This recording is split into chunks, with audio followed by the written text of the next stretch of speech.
The Senate passed a $36.5 billion relief package Tuesday to aid victims of recent wildfires and hurricanes, as well as extend emergency credit to Puerto Rico to keep its government functioning, according to the Wall Street Journal.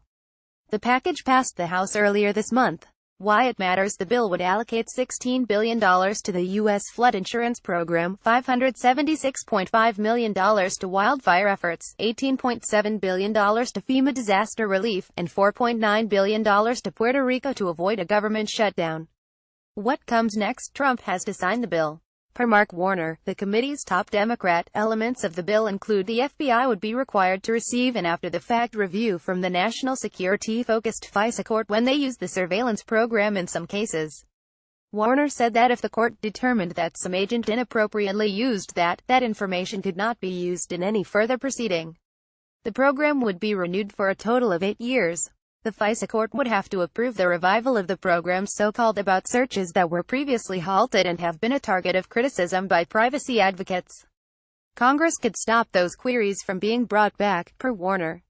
What's next? The bill has yet to move to the Senate floor. There are also differences between the reform bill in the House and what Warner described. The House bill only reauthorizes the program for 6 years, for example. Go deeper. New York Times reporter Charlie Savage has been keeping tabs on the differences between some of the reauthorization proposals. The Department of the Interior is considering a price hike for national park visitors during peak visitor seasons to raise money for infrastructure improvements, according to a press release on Tuesday. Secretary Ryan Zinke said targeted fee increases at some of our most visited parks will help ensure that they are protected and preserved. We need to have the vision to look at the future of our parks, to ensure that our grandkids will have the same if not better experience than we have today. The new fees would be applied to 17 parks like the Grand Canyon, Yellowstone, Yosemite and more beginning on May 1, 2018. Non-commercial vehicles would be charged $70 up from $30 currently at many parks. People on bike or foot would be charged $30 up from $15, and an annual pass to any of the 17 parks would be $75 up from $60. The department is estimating an increase in revenue of $70 million annually.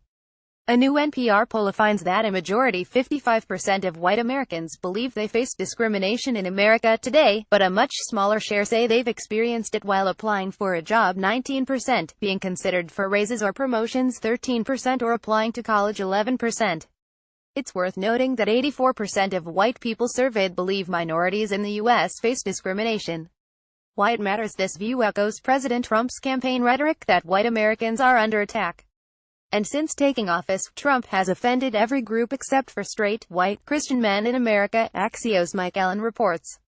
Some background on Jeff Flake's decision to retire. Flake was dead.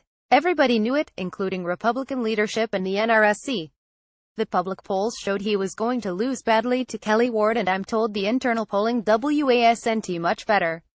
The GOP has a commitment to defend incumbents, but money is finite, and they're not about to pour endless amounts of cash into a losing race.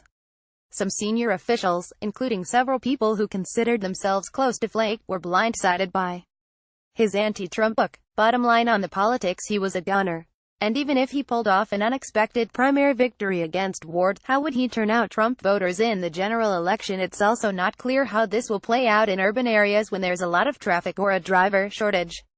Uber already uses its surge pricing mechanism to mitigate some of these situations, so passengers aren't likely to appreciate paying an extra fee just because a sporting event caused traffic and a delayed pickup. More: Uber is also rolling out a new passenger cancellation fee. Drivers will now earn either the standard fixed-rate fee, or a fee based on time and distance, whichever one is greater. Background: Overstock.com might seem like an unlikely ICO issuer, but the company has been an early adopter of cryptocurrencies. It was one of the first companies to accept payment via Bitcoin, and has formed a subsidiary called that is creating the first SEC-compliant exchange for companies to trade digital tokens. It's that to exchange, spurred by a July regulatory finding, that would be financed via the ICO sale. Axios spoke with Byrne prior to his speech, and learned a bit more. He acknowledges that it may not make sense for both Overstock.com and to remain parts of the same company, given their very different businesses. If a split does come, he plans to continue running the crypto piece, although leaves open the possibility of overseeing both. Overstock.com currently has a market cap just south of $1 billion.